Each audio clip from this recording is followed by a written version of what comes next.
Hey, it's your boy, Sergeant Hooked on Heroes, coming at you with another review slash recap of Avataro Sentai Donbrothers. Now we're on episode 48. Yes, soldiers, I'm sorry, but we're nearing the end of Donbrothers. It's been an absolute wild, chaotic ride. Didn't think we'd be here at this exact point plot-wise, but we are. It's all jokes aside, been a very enjoyable ride, and I know we still got like 2 episodes left where some pretty freaky stuff could go down. But I've enjoyed pretty much every single episode of the show, inside and out. Like I've hardly had any negatives. I have a few with this episode, but not too many that are going to bring like the score down to a really bad score, like a 1 out of 10 or anything. But anyway, so main plot of it this week has to do with leading off last week where Donbrothers and Kiji brother were both absorbed into those two different Hitotsukis, right?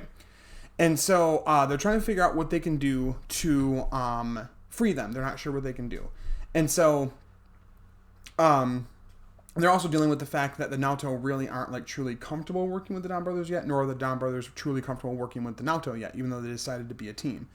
And so they come up with a plan that they know that if the Naoto defeat the Hitotsukis, it deletes them and sends them into that cyberspace jail dimension thing or whatever. And so they need somehow, some way of being able to defeat the Hitotsukis without deleting them. And the Naoto agree. And so at this time, the new Sonoshi, Rogoku, whatever the trio is called now, Sonoshi, Sonorogo, and Sonoroku, are doing their thing all around town, just causing chaos. Sonoroku this week, I think he like takes a lady's like bag to like carry it, like an old lady's bag to carry it up the stairs that she's like struggling carrying.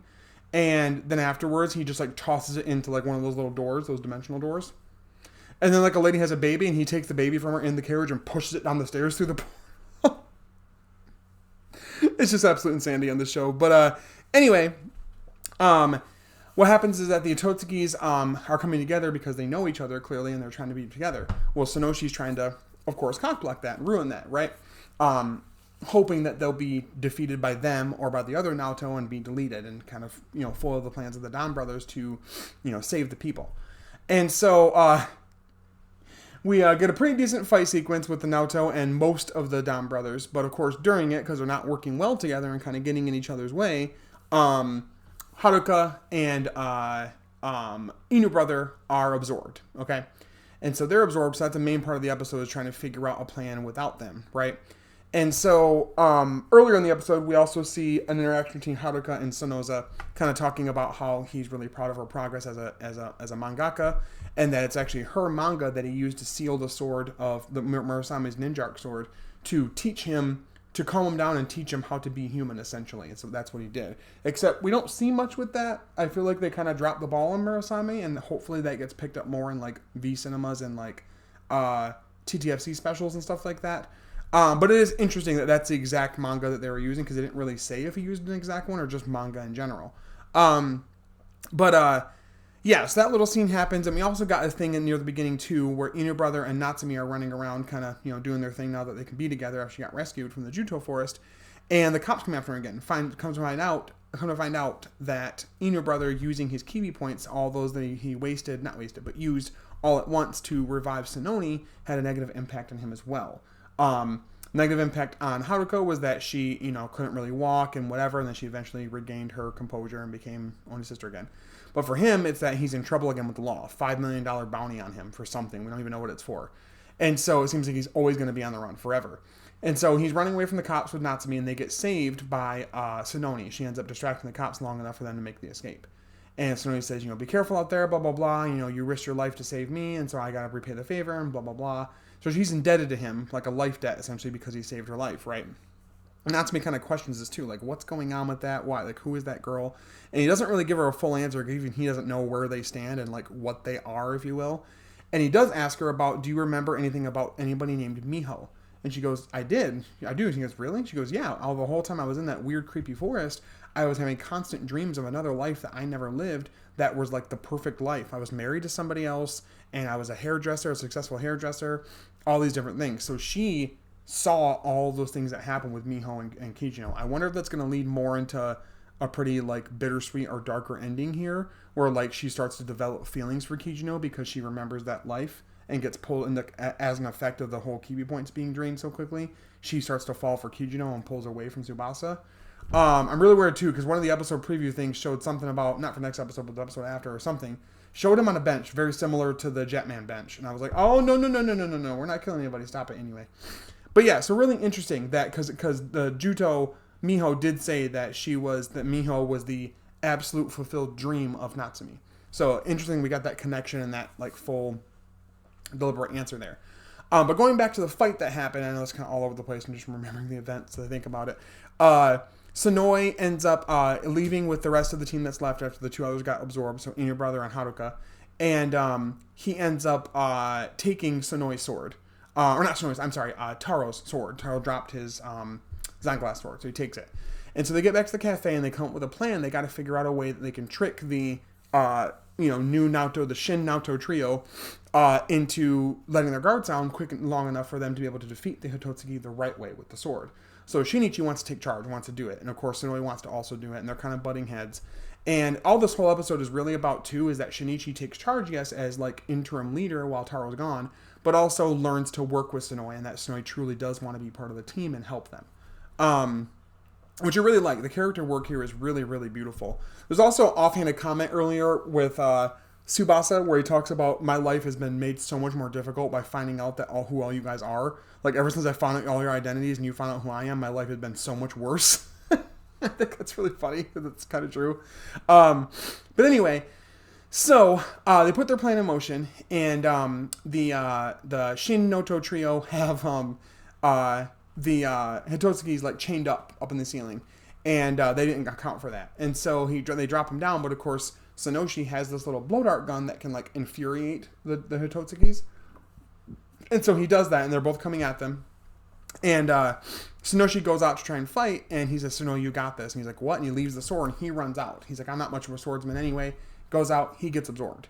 And so now it's just down to Sononi, Sonoza. Actually, Sononi and Sonoza both get absorbed, and then it's just Sonoi, and I think that's it of the team that's left other than Jiro. But Sonoi is able to claim a victory because the Shin Noto trio decide that they are like so far ahead that they basically already won, that they put like sleeping masks on so they can't see.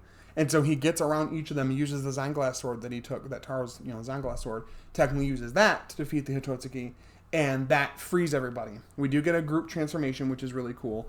I think if it doesn't happen in the series, eventually we'll get some follow-up V-Cinema or something where the Naoto will have a Down Blaster and be like a Sonoi brother, Sonoza brother, Sononi sister type thing. I don't know for sure, but I think it would make sense.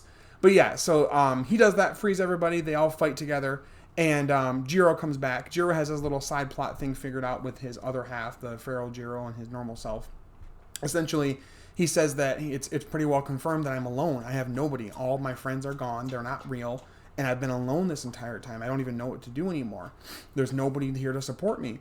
And Feral Jiro appears out of him and says, what are you talking about? You sound stupid. He's like, well, his normal, Feral Jiro way of talking to his other self. He's like, what do you mean? He's like, I've been here the entire time. I was created right at that, you were created out of me that time when we got bullied. And, I've been here your whole life. I've been here all this whole time. We're with each other. We support each other. We're one and the same. And they combine back together into just one fused Jiro that has like the slick back hair of Feral Jiro, but then also like they update the outfit a little bit to look a little different to be like combination of the dragon and tiger thing, which I think is really cool. It's a little rushed for Jiro, and I hate that it's happening right near the end of the series. I feel like they were focusing a little too hard on the other storyline stuff that they kind of forgot about some of the other ones and are just trying to like finish it up as quick as possible before the end. But it's not a bad thing, and it's not like I hate it. It's just kind of interesting and kind of like a little bit of a letdown, but mostly fine. So that happens. He comes in to fight. He of course turns right into Toradora Draganjin, saying that it's easier for him to do this because him and his other self are one and the same now. Taro is, of course, they're all in the Danone Taijin form, fighting the Hitotsukis as giant monsters. And at this time, the Naoto trio that had joined the Donbrothers are fighting the Shin Naoto trio. And it's really cool because Taro says, oh, so you have a complete new form, huh? And Jiro's like, yeah, I guess so. And he's like, well, I can't be outdone. He just like pulls out of his ass a complete golden Onitaijin form. I don't know where it came from at all. They defeat the Ototsukis, of course, and it's cool because it was a nice thing to see a mecha fight finish at the same time as a ground fight, because they both defeat their enemies, like the Naoto defeat the Shin Naoto, and the Donbrothers, the other Donbrothers defeat the Hitotsukis, right, and free them, and they're like, oh, we're in love with each other again, they're best, they're good. They get back to the shop afterwards, the cafe, and everybody's kind of getting along better. Sonoshi and Sonoza are doing better. Sonoshi and Saruhara, Saru Brother and Sonoy are doing better. Saru Brother and Sonoza are doing better. They're all kind of getting along with each other and whatever and talking. And Tsubasa goes out with a smile on his face, sees Taro outside, and he says, hey, I have kind of a theory. Can you kind of confirm this? And he's like, what? He's like, I feel like you got yourself captured on purpose, didn't you? And he's like, what do you mean? Why would I do that? And he says, well, I think you did it because you weren't sure. You wanted to give us the opportunity to force us to work together, to come together as a team in a time of need, that you weren't sure that we were going to be able to pull it off, and that you would need to put yourself out of the picture. And Kijino was just basically cannon fodder. And he kind of smiles like he agrees. Then we see Sonoy walk out and they share this little smile thing. Dude, they're so gay for each other and it's so beautiful. Let them be gay. Toei, stop it. You already missed the fucking boat entirely on what is it? Aguilera and the sister Sakura from Revice. Let this be a thing. So overall, really, really good episode. I really enjoyed it from top to bottom. Score-wise, probably somewhere in the 8.5, 9 territory, somewhere around there, maybe 8.75, something goofy like that. Only because I like that they mention Murasame, but they don't do anything with it. They just kind of say how he got sealed, and then they don't talk about it. And they really could have used Murasame's help, honestly. I don't know why that wasn't a thing thought about, to use Murasame to help, defeat the Hitotsuki. So, yeah, that was really interesting to me and kind of bothered me a little bit that he's kind of been sidelined a little bit, but we don't know what's happening in episode 49 and 50. But I do think we're starting to be on the path towards Taro seeing that his team has come together along with the Naoto. Now they're part of the Donbrothers. This episode's called The 9 Donbrothers. He's proud of Jiro, that Jiro has his complete form together. He's gotten a hold of himself. He's found his right place of mind and whatever. And that he's, I think, satisfied with his team, which leads me into thinking that future Haruka's manga thing about Taro, the Taro character-esque character in her manga, leaving abruptly is really about Taro, that he is going to leave them, and that, yeah, they've solidified their bonds, at least as far as we can see, but they'll be truly tested by Taro deciding to be done, to leave and do whatever he's going to do. I don't think he's going to sacrifice himself. I don't think that he's going to die or anything like that. We know that he really can't. But I do see that as a possibility of happening. Next week's episode does show Taro, Sonoy, and Jiro working together pretty well. And there's a shot, like a promo shot or something like that, of him smiling, seeing Jiro and Sonoy kind of shaking hands. So a lot of people think that maybe he'll eventually just give full leadership, everything to Jiro, and Sonoy will be his second in command, basically. But yeah, and there's also like 2 other Naoto advisor people that come through, again, because of course they've just stuffed more things into the season. One of them is played by somebody who was, I think, Yellow Racer in Car Ranger, I think. And then the other one is the guy who played Geo Bird in Geoger, and also I think Kaisha in Fies. So that's cool. They're bringing back the actors and stuff to do stuff. But overall, it was a really good episode, and I'm excited about what 49 is going to bring and what 50 will bring. Anything can happen at this point. Honestly, I'm kind of a little scared, but also kind of excited to see what's going to happen. I've had a really fun time with Donbrothers, and I'm ready to see how it's going to tie up the last little things it has to tie up, other than what we'll get in like a Versus movie or like a just a single, just the team themselves, like summer movie, another summer movie, or something like that. I'm sure there'll be a lot of follow-up stuff for this series in terms of content because of how successful it's been. The toy sales have been decent. The ratings have been great. Like, a lot of people in Japan are loving this season. And in clearly everywhere else where we're watching it in America, legally, of course. I fly to Japan every week to watch. But overall, really good episode. Again, I just want some more from my boy Murasame because I really like Purple Shark Ninja Man. But anyway, in the comments below, let me know what you guys think of episode 48 of Donbrothers. Did you love it? Did you hate it? Were you in the middle? What did you think about the plan and everything coming together with Sonoy and Saru Brother kind of working together, being forced to kind of work together and finding a newfound respect for each other?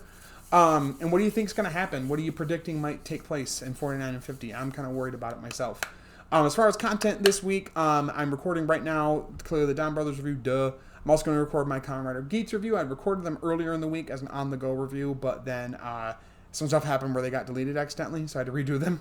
And as far as the podcast this week, we have Kaiju Carl, the host of the Tokudan podcast, and an aspiring, budding Tokutuber, Britt Grayson, that will be on the podcast tonight talking about the Osama Sentai King Oger press conference, and then also each of our favorite Rider or Sentai or both finales in general.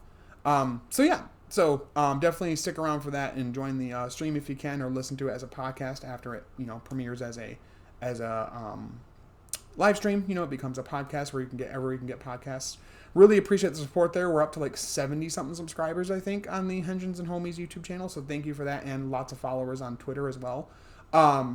So definitely tune in. We have lots of fun. If you have some topic ideas or guest ideas you'd like to be a part of it, let me know. Definitely message right here on YouTube in the comments, or message me, DM me on Twitter at RealSoulRiderRed, Sergeant Hooked on Heroes there. Or Toku Frankie Toku, or the Henshins and Homies official Twitter page there. I'm in all those different places where Frankie is, clearly for his page. But again, thank you guys so much for watching, sharing, and commenting and all that good stuff. I really appreciate it. Subscribing, all that good stuff. But as always, stay hooked on Heroes. I'll talk to you later. Bye bye.